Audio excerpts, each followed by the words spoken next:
बिस्मिल्लाहिर्रहमानिर्रहीम। नाज़रीन अस्सलाम वालेकुम। मैं हूं आपका मेज़बान साबिर शाकिर। आज है 7 जनवरी साल 2021 और दिन है जनाब आज जुमेरात का। आज आपसे कुछ गुफ्तगू करते हैं जनाब। कुछ अहम डेवलपमेंट्स हुई हैं और अगर मैं ये डेवलपमेंट्स ये कहूँ कि किसी का इन्ना लिल्लाहि व इन्ना इलैहि राजिऊन हो गया है और उसका बाकायदा तौर पे तदफीन भी हो गई, कुल भी हो गए, 40वां भी हो गया, तो मेरा ख़्याल है गलत नहीं होगा। और उसकी रीज़न ये है कि पीडीएम के बारे में जनाब एक हवा खड़ा किया गया था और बड़े सोच समझ के प्लानिंग की गई थी और इसकी प्लानिंग लंदन में भी हुई थी और वाशिंगटन में भी बैठ के की गई, लंदन में बैठ के की नवाज शरीफ साहब ने, और फिर एक दो ब्रदर मुल्क भी शामिल थे इसमें कि जनाब किस तरीके से हमने ये सारा काम करना है। और बहुत ज़्यादा, यानी कि मैं अगर ये कहूँ कि 2.5 साल में सबसे बड़ा हमला जो अब तक हुआ वो काफ़ी संगीन हमला था, बड़ा ऑर्गेनाइज्ड किस्म का था और इससे बचना बहुत ही मुश्किल था क्योंकि इसमें मल्टी डायमेंशनल था ये। और इसकी वजह बताता हूँ कि फिर ये इसकी तदफीन कैसे हुई।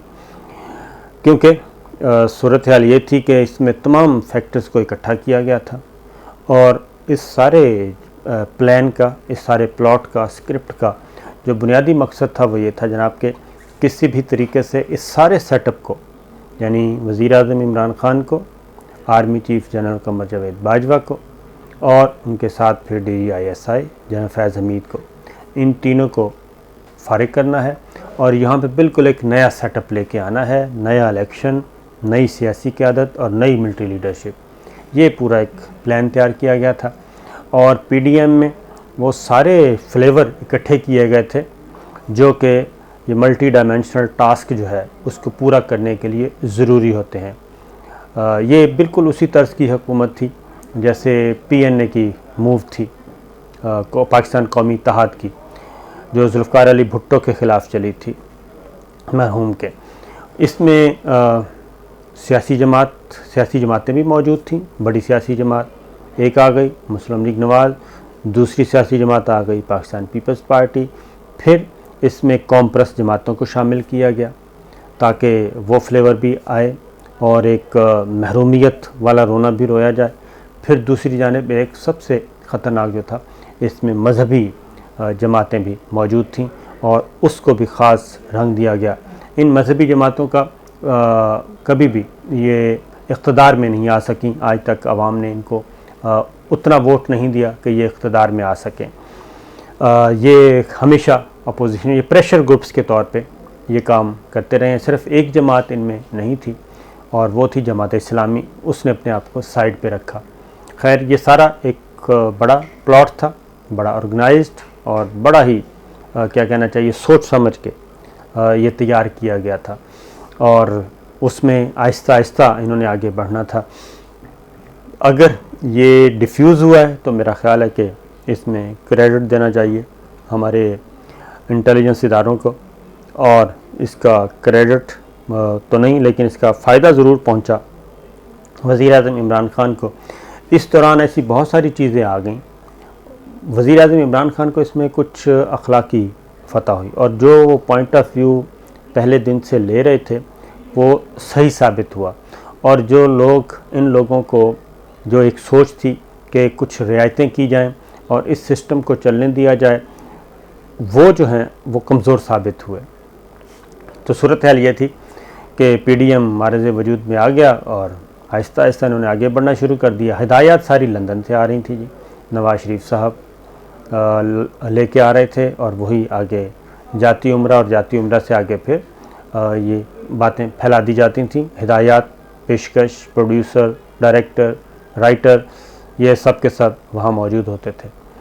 लेकिन वक्त गुज़रने के साथ साथ जनाब हुआ ये कि आहिस्ता आहिस्ता ये डिस्क्लोज़ होते गए, यानी कि ये इनका जो स्क्रिप्ट था वो थोड़ा सा बिफ़ोर टाइम निकल आया और वो ये था कि नहीं, ये तो कुछ और ही चाह रहे हैं इस मुल्क में, और ये इंटरनल तो था नहीं, एक्सटर्नल सारा स्क्रिप्ट राइटर कोई एक्सटर्नल ही था जो कि ये सब कुछ करना चाह रहा था। और सारी कोशिशें हो गई लेकिन बिल आखिर तमाम कोशिशें नाकाम हुई पहले पाकिस्तान पीपल्स पार्टी ने, मैं समझता हूँ कि उन्होंने पहला हाथ खींचा और उन्होंने इनकार किया। उसके बाद फिर दूसरा हाथ अब मुस्लिम लीग नवाज़ ने भी खींच दिया है। शहबाज शरीफ साहब ने अपनी पार्टी को वाज़ेह तौर पर हदायत दे दी हैं कि जनाब बस बहुत हो गया, जो मैं कहूँगा वो करेंगे और मरीम सफदर साहब और नवाज शरीफ साहब को कुछ नहीं मिलेगा। और फिर मौलाना फजलुर रहमान साहब आखिरी वो रह गए और उनके साथ भी हाथ हो गया है। आज कल जलसा था जी बन्नू का, तो ये गुजरांवाला के बाद ही ये मामला शुरू हो चुका था। गुजरांवाला के बाद कोई भी स्टेज ऐसा नहीं था जलसे का कि जिसमें पूरी की पूरी लीडरशिप जमा हुई हो। कोई पीपल्स कराची नहीं गया, तो कोई कोयटा नहीं गया, तो कोई लाहौर नहीं गया, तो कोई मर्दान नहीं गया।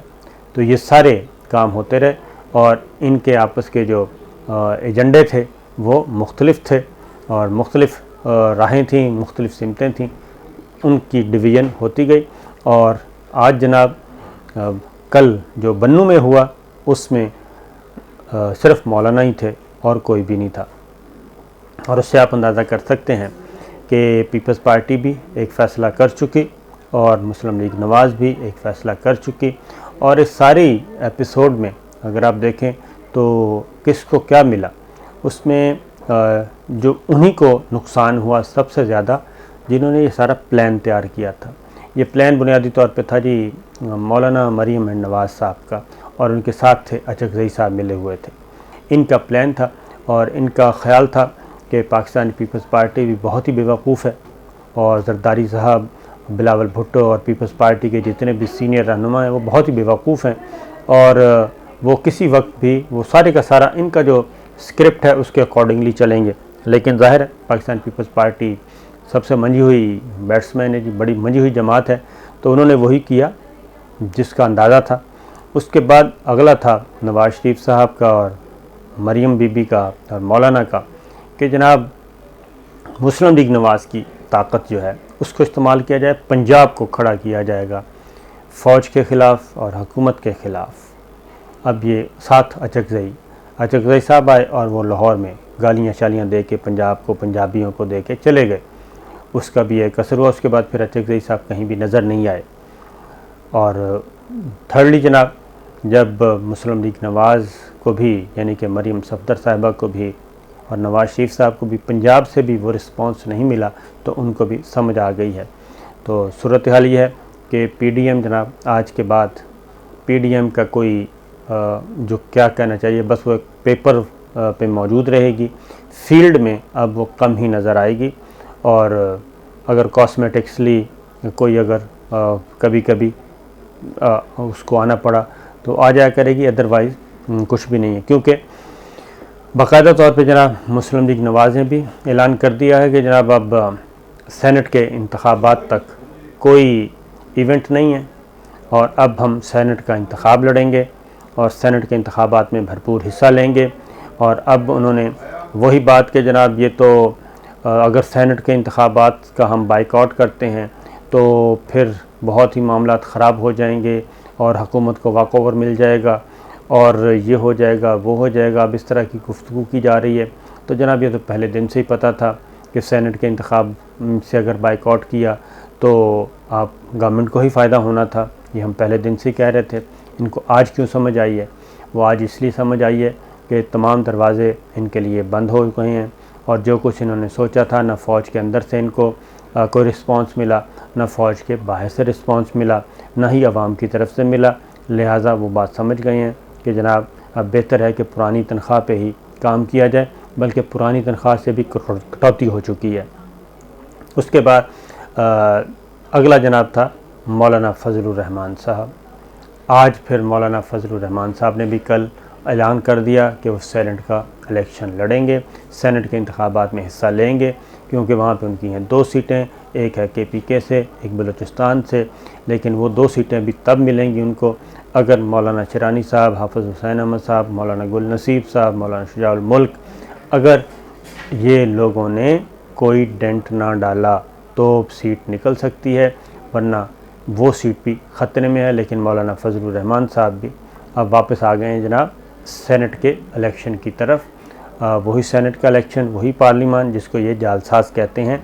क्योंकि ये बात ज़हन में रखिए कि ये जो सेनेट का इलेक्शन होना है ये उन्हीं बकौल इनके कि ये जालसाज, ये सिलेक्टेड, ये सारा एक फ्रॉड इलेक्शन के तहत हुआ, ये उन्हीं जालसाजों ने ही, उन्हीं जाली बकौल इनके जाली MPs MNAs उन्होंने ही ये सेनेटर्स मुंतखब करने हैं, चारों सूबाई असम्बलियों के MPs ने और कौमी असम्बली के अरकान ने। तो अब देखेंगे जनाब कि सेनेट के इलेक्शन के बाद क्या इस जालसाजी और फ्रॉड और फलां से जो इनके बतन से जो सेनेटर्स बनेंगे क्या वो हलाल होंगे या हराम होंगे, ये मौलाना फजलुर रहमान साहब से पूछेंगे हम मार्च सेनेट के इलेक्शन के बाद। तो ये हो गया। अब मौलाना फजलुर रहमान साहब भी, तो पीपल्स पार्टी ने सबसे पहले ही इस बात का ऐलान कर दिया था। अब सूरत हाल ये है जनाब कि सेनेट के इंतखाबात की तैयारी शुरू हो चुकी है।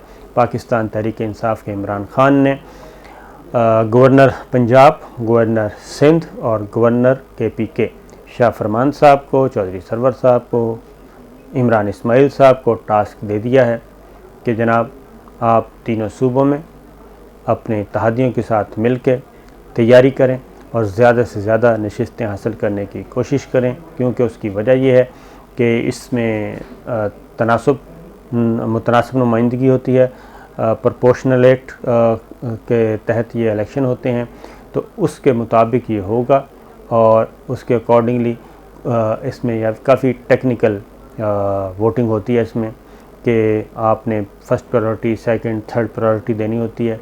तो उसमें जो भी जमात अच्छे तरीके से खेलेगी वो 1-2 सीटें ज़्यादा ले सकती है तो ईवान में। लेकिन तीनों को दे दी गई है। इमरान खान साहब ने सबसे आगे उन्होंने अपने सेनेटर्स का भी जी कुछ सेनेटर्स का इंतखाब कर लिया है उम्मीदवारों का।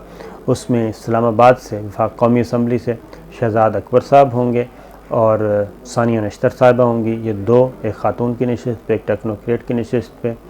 तो यहाँ से 2 ही हैं वफाक से। बाकी पंजाब से और KPK से सीटें उनको ज़्यादा मिलनी हैं। और पंजाब से अब तक सैफुल्ला नियाज़ी साहब फ़ाइनल हुए हैं। जुल्फ़िकार बुखारी साहब तब होंगे अगर उन्होंने बरतानिया की शहरियत छोड़ने का फ़ैसला किया। वो भी मजबूत उम्मीदवार हैं, शॉर्ट लिस्ट हुए हैं। फिर वो कोशिश कर रहे हैं ज़फ़र अली शाह साहब भी आ जाएं सेनेट में, मुस्लिम लीग नवाज़ के, और अब पाकिस्तान तहरीक इंसाफ में शामिल हैं। और थर्डली जनाब सैफुल्ला नियाज़ी का बता चुका हूँ। फिर डॉक्टर बाबर आवान, उनको भी पंजाब से सेनेट का इलेक्शन लड़वाया जाएगा और वो भी सेनेट में पहुँचेंगे। फिर शिबली फराज साहब होंगे जनाब, वो KPK से आएंगे।